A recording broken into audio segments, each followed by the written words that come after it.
Welcome to the Advancement Podcast. Our mission is to reach the lost in America by advancing leaders and churches so that communities are transformed. Join us as we discuss how to stay healthy as leaders, work in teams, and lead change. Come on, let's advance together. Welcome back to another episode of the Advancement Podcast. Hey, if you enjoy what you're listening to, if you could click subscribe on whatever podcasting platform you are listening to today. If you could also go, if you have time, and rate us. It helps us get the word out about Advancement. If you're watching online on Facebook or YouTube, if you could click like or subscribe. That way, everything comes to you on Tuesday and Thursday. My name is Todd Barham, the host of the Advancement Podcast, here with the lead consultant of Advancement, Tim Ware. How you doing today, Tim? I'm doing well. It's cooler weather today. Yeah, it was cooler weather. We've been at the gates of Hades itself here in Texas. When did you even go outside in the gates? Oh, That's right, you did. I was in a deer stand. I do remember. You did go out in the heat. So I was in the deer stand, walked in, opened all the windows, and I could instantly feel my whole body begin to sweat. I told my wife the other day, I said, even the wind was hot. Yeah. I mean, So Friday, I was in the deer stand. Saturday, we had some people come over to our house, and I cooked burgers. And so I was on the back porch slaving over a grill in 104-degree heat. So, you know, it's been tough. I took days off last week, and I started building a retaining wall in that heat. So before my son left for college on Friday, we worked in the heat, baby. Yeah. I'm telling you, man, it's hot out there. So digging ditches and setting blocks. Your son departed to the goo. No, he's at Sam Houston State. Oh, Why did I think he was at the goo? He is not following in your footsteps. Oh, well, I didn't. My undergrad was not at the goo, so That's okay. Anyway, so what do we want to talk about today, Tim? well, I've been a while back. I was visiting with a young man. He's a couple years older than me, a year older than me. He's He's not a young man. You know what? Everything's relative. We're young men still. That makes you a baby. Okay. Yeah, I'm fine. But we went to high school together, and early on we actually did a podcast that he recommended, and he's not a follower of Christ. Yeah. And we're on this journey still together, and we were talking about, I don't know, we spent an hour, and we often spend long-term time on the phone just talking, catching up. He lives up in the Northeast, and as we were talking, I made mention just in passing about growing as we get older and the things going on. I said there's just things that I say now that I wouldn't have said before. I wouldn't have said 15 years ago. Mm-hmm. I said, and there's even things that I would say then that I would not say now. Yeah. There's just things, and he's like, and now I was a person of faith. I've been a devout person of faith most of my life. Yeah.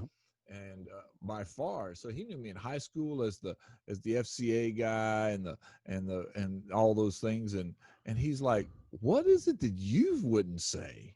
And what's different about you, just even in that amount of time? Yeah. And so I began to talk to him and talk about my attitudes, and one of the things that we value here at Advancement, and we talk about all the time, is transformation. It's transformation, and it's a personal value, not just an organizational value. And as I was talking through it, I used the word, because he had brought some other stuff up socially and politically, and we kind of talked to it. And I said, in my world, I said, this thing and this thing. And I said, I know they're socially acceptable, but they're sin. I said, they're not going to, if people can accept Christ and they can be on their journey, they may not be totally sanctified, and they're going to they may get to heaven, and their sin has been covered and redeemed, but they hadn't been delivered from it in this life. I said, and I started listening, and as I went through, and I was saying, these are the things that were going on. And I said, they were sin for me in my life. And he went, say that again. You said that was sin. I said, sin's different for everybody. Oh, I yeah. said, and so so it just kind of dawned on me as I was. Well, sin is direct disobedience of God. Yeah. And so I think that standard shifts for other people depending on where you are in your walk with Christ. Yeah. And so he was shocked to hear me talk about sin in my life, having known me so long. And I think, and I just began to ponder after that conversation, what are some of the transformational things that have happened? And as a leader and a consultant and a coach, sometimes we often work so hard to make sure we see transformation in other people. Yeah. And we work on the details in other people. And as pastors, you work on other people, but pastors are often some of the people I find that are the least, that grow the least. They expand in knowledge, Yeah. but that doesn't, knowledge, and it does not equal transformation.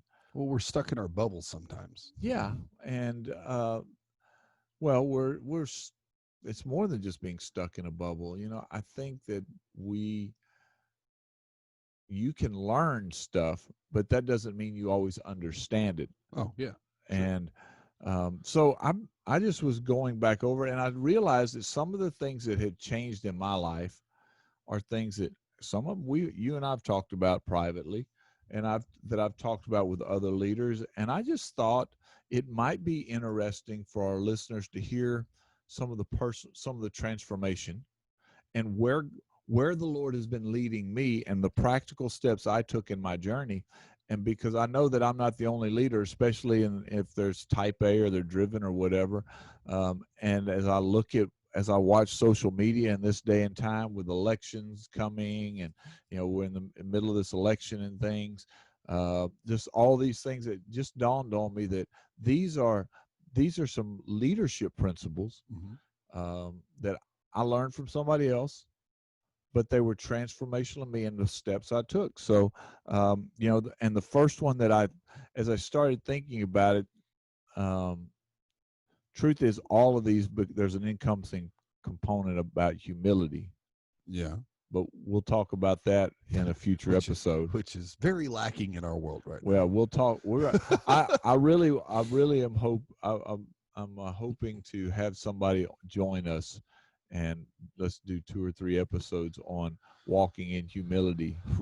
Okay. But that'll be a fun one. Oh yeah. But everything really was tied back to that. The first principle that was that I really would say in the last 10 to 12 to 15 years of my life, where I've seen personal transformation, is around the idea of seek first to understand, then to be understood. Okay. Seek first to understand, then to be understood. I wish I was the guy that had come up with that, but it's not true. I think it's one of those philosophies that's out there that a philosopher came up with. That, do you know who came up with that? The person given credit for that statement is Stephen Covey. Okay. He wrote this book, years ago. Let's see, when was it? It's a classic leadership book. This is published in 1989. Okay. And it's called The 7 Habits of Highly Effective People.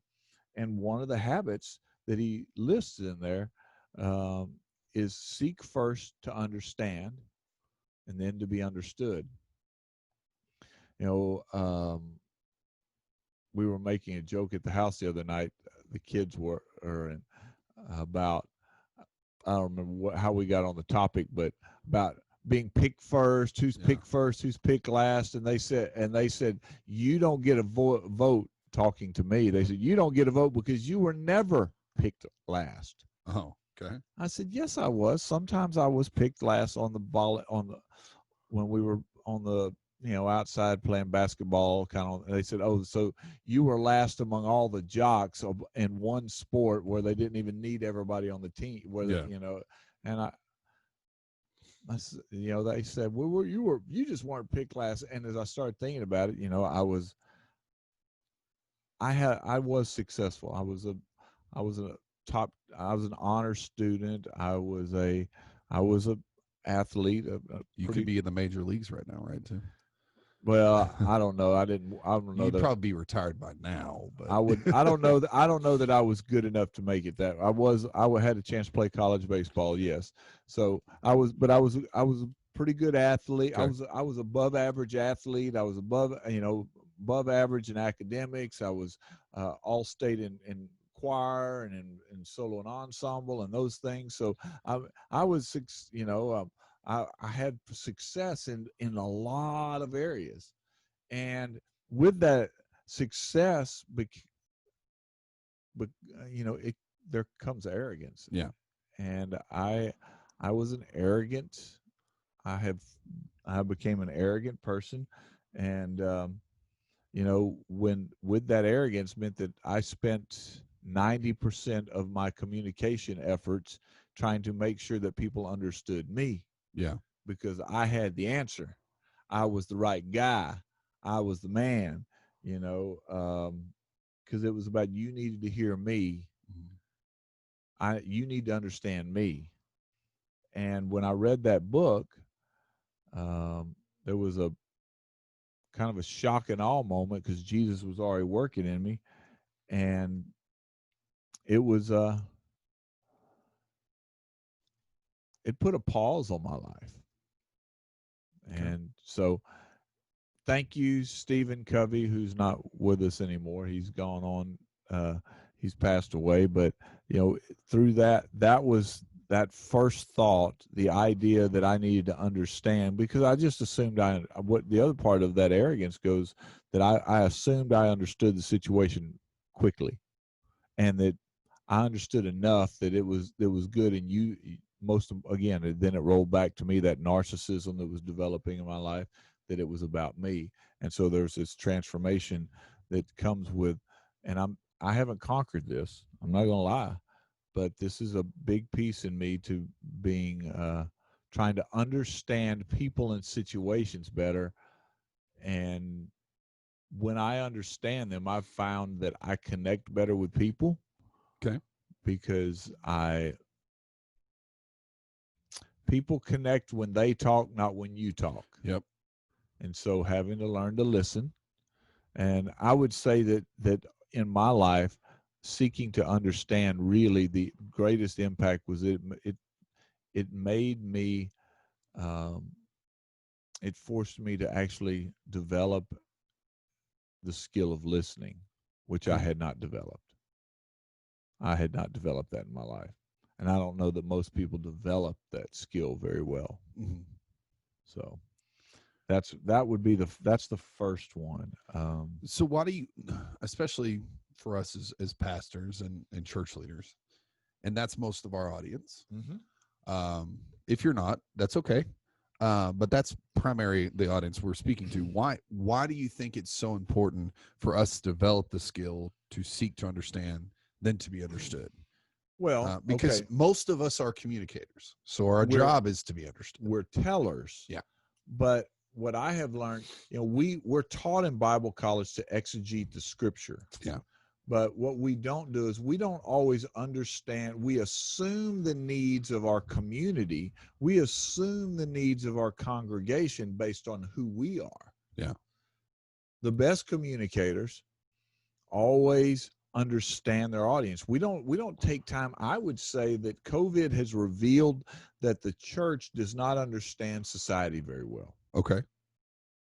We are I said it in a podcast a couple of episodes back, that what we have seen during this pandemic time is that we've been more concerned with gathering than going. Yeah.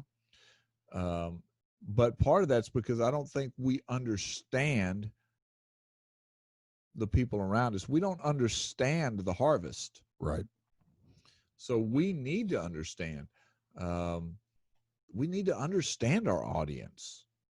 This is not stand-up comedy where we get to go in and just say our thing, and if they like it, they like it. If they don't, they don't. But that's really the way most pastors, we seclude ourselves away and we begin to develop things based on, well, but we haven't taken time to exegete and understand the people or understand the circumstance. You know, I spoke recently at a church that was in transition, and one of the things that I had to say to them, you know, the pastor's transitioning out, I had to say to them that grief is okay. Mm-hmm.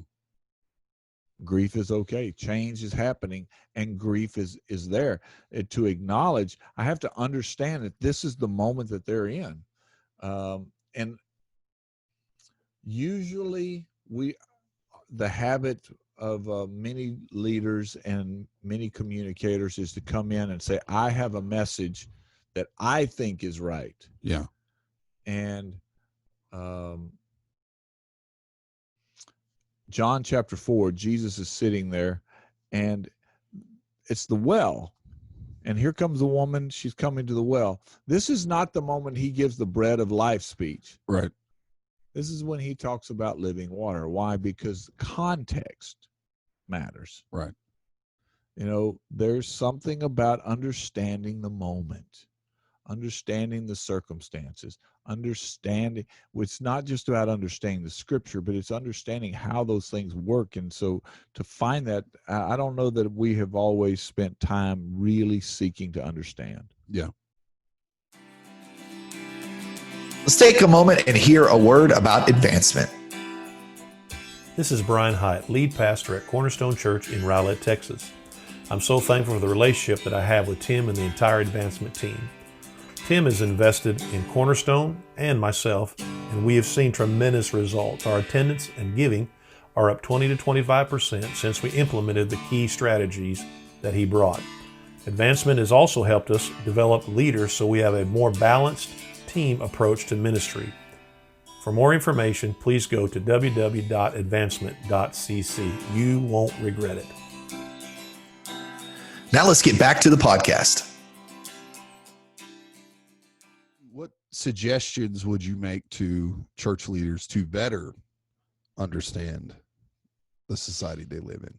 I mean, because I think part of the problem is also some of these pastors, they've been pastoring so long, they don't know where to start. And many of them fall back behind the moniker of be in the world but not of the world. And I think you and I would both agree that's just a cop out of not understanding the culture. But how do we begin to understand who we're trying to reach? Understanding begins with listening, and listening is a developed skill. Now I'm going to talk. Listening is not hearing. Hearing is a function of is a function of the body. Seeing is a function of the eyes, but understanding is tied to listening, and listening is a skill. Understanding is a skill. You know, a coach may be watching, but he understands the principles, and as he's watching as someone, he's you could say he's listening to their body as they and he's trying to make these corrections, but he's trying to understand who they are. So I think the first thing that I learned in this was I had to actually stop. I had to put the brakes on. I had to slow down. I had to develop the fruit of the Spirit. One of these things the Lord talks about that love is in 1 Corinthians 13 and over in Galatians 5, and the fruit of the Spirit. When we start looking at, we see that there's patience. Yeah. Actually, 2 Peter 3:9, the Lord has not, he says, I'm not slow in my promises, but I'm patient because I don't want anyone to die in their sin. So there's a slow down component, and that's hard. And in today's world, it's even harder than it used to be. So to slow down our pace long enough to actually, because what we are trying to do, we're always trying to formulate our response in the instant. We want to be quick-witted. We want to be quick on the draw. But the most profound things don't always come fast. Yeah. So we have to slow down. And right now we have an opportunity during COVID to slow down and discover, to not look for a response. And what I learned is that when I began to slow down, some of the things that I would have responded to, I actually didn't deserve a response. Mm-hmm. And then some of the things that I would have missed were the places that I needed to engage. Yeah. So slowing down my pace intentionally. Second thing that I had to discover was in the natural sense of listening, I had to actually look at people. Yeah. People feel there's something about engaging. You know, I prided myself on being a multitasker. Yeah.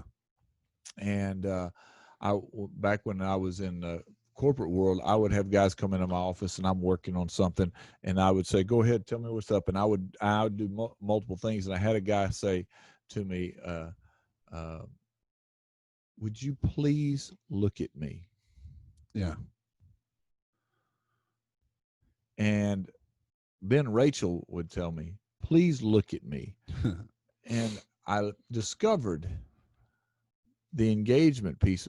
And I don't know that what happens when I'm not looking, I'm hearing the words, but there's so much I'm missing. I'm missing the body language. I'm missing the, there's a, well, the biggest psychologists say that communication is only just a little bit part of, or what a person is saying is just a little part of communication. Right. That's right. The greatest part of our communication is not verbal. Yeah. And so what in the skill of trying to understand people, I actually have to look at them. Mm. And that means that if I want to understand my community, I may have to actually look at it. So whether that be demographics, whether that be just drive around with the radio off, mm-hmm. with my phone turned off, and look. When I go into a community, if I'm consulting with a church, coaching a pastor, that's the first thing I do is I turn all the things off and I drive around, and I want to see. I want to slow down and look at what's happening. That may mean I have to pull out the newspaper, or I may have to go in today's society. If I'm trying to understand my harvest, then that may mean I have to listen to some music. I have to read something. I have to watch a video, but it's about me taking time to actually. So what looking is, it's invested. It's becoming fully invested in determining and finding the answer. Yeah. Because I can look the other way and I can hear you, but what I've done at that point is I have decided that I can gain the understanding through partial engagement. But when I look at you, that means I'm facing you. I've committed to the understanding component. Yeah. And respect is gained. Yeah. So this understanding is not, now there becomes a mutual piece. Right. So respect comes with understanding that wasn't there. Yeah. Well, I think also in our cell phone world that there's constant things that are vying for our attention. And if you're talking to someone and they look down at your cell phone, they know they're really not paying attention. And some people can do both. I know it's a crazy, the leadership guys, they talk about meetings and, you set ground rules, and people say, well, can you use cell phones in a meeting? And some people say no. And the younger generation says yes, because I'm actually texting. So, there's that, but there is this thing of eventually it's, you have to be disciplined to do both. Yeah. But the truth is, you're always going to miss a little something. Sure. You have to say, wait, go back and say that again. I was texting somebody. Well, and for me, I'm a stream of consciousness guy. So many times, like even as we're sitting here doing podcasts, I'll have ideas come up. And if I don't shoot a text right then, I'll lose it. But I have to balance the fact of I might miss something that you're saying, and I don't want to lose what I just thought about. And so, I get it. It's a constant balance, but we've got to remember that Jesus was people focused first. That's the deal here. This is a people bit. This is people. And, what I learned in those moments is if I have somebody and something said and I go, oh, hey, can you give me just a second? And what I'll do is I'll make a note. I may not want to send a text, because if I send a text, then I might get a text back. But what I'll do is I can just, if I feel like it's I forgot, man, when you said that, I forgot to tell my wife something. Yeah. I can interject in that. I can create a pause even in my listening and deal with that fact. Otherwise, I'll just, I carry a notepad with me, a pen, or I can get on my phone. I can type a memo, but I can always say, that way I don't disengage. It's just for a second. I just push pause. Yeah. And I come right back, because so I don't totally go down that other trail. Right. And you're right. Discipline.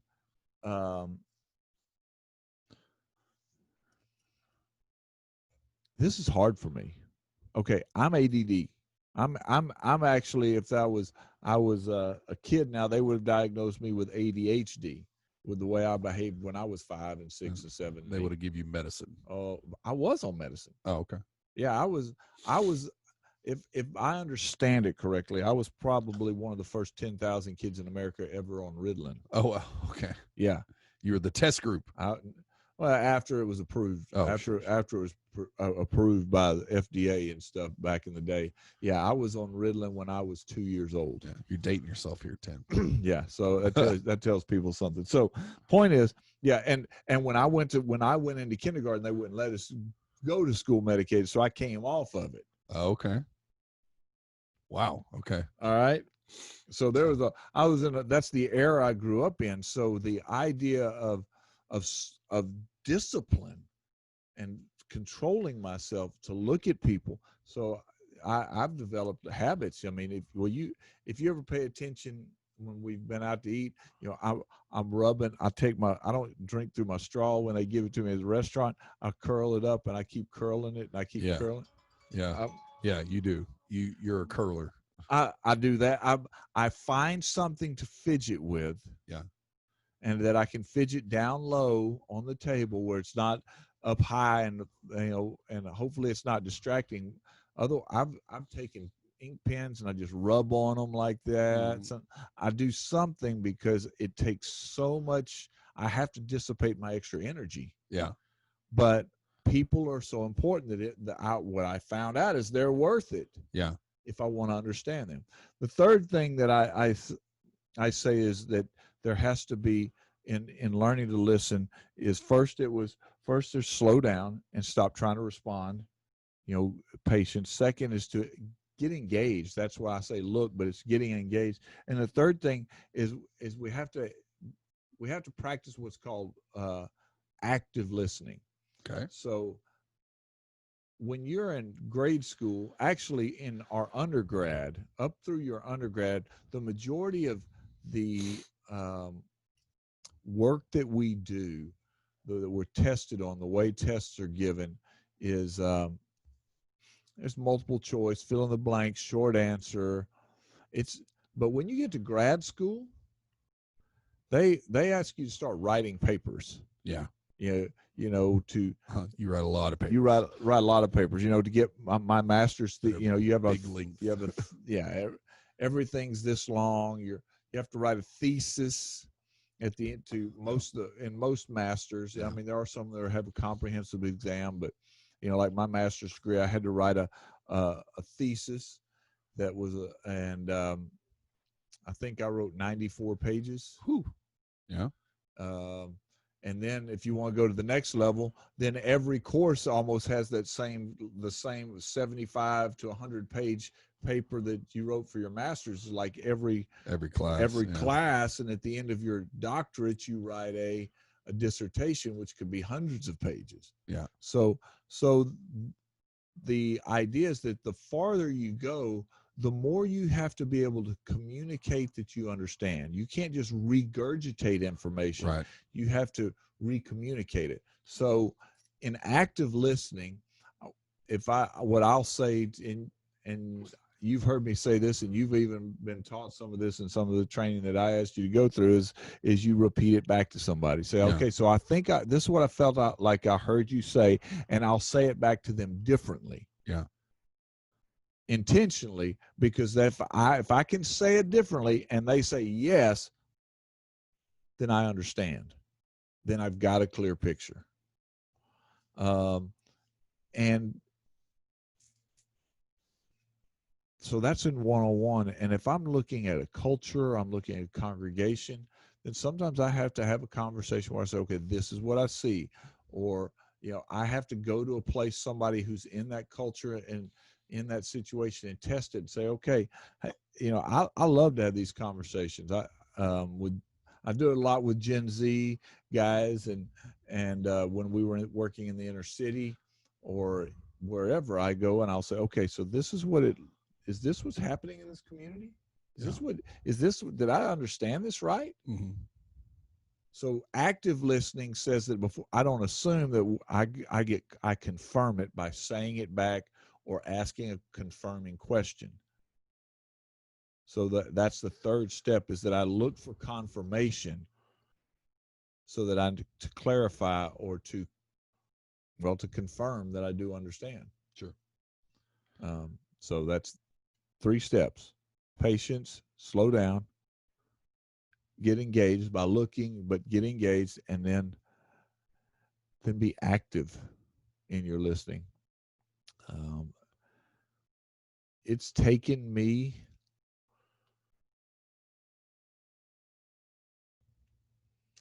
I don't know that I'm always still good at this, but this is something I've probably been working on for 12 years. Okay. And it probably took me 3 to 5 years to get where I was comfortable with it. So when I say this was a journey in my transformation, it really was. Yeah. Because, and I said earlier that there was sin in my life, and part of the sin was that I was arrogant, Mm-hmm. and I would run people over. Your opinion didn't matter as much as mine. You needed to understand me. Philippians chapter 3, is it? Or 1, prefer others above yourself. Yeah. Yeah. So there you go. What's your takeaway? A couple things you said that really ring true with me is humility is the key to everything that is going on right now.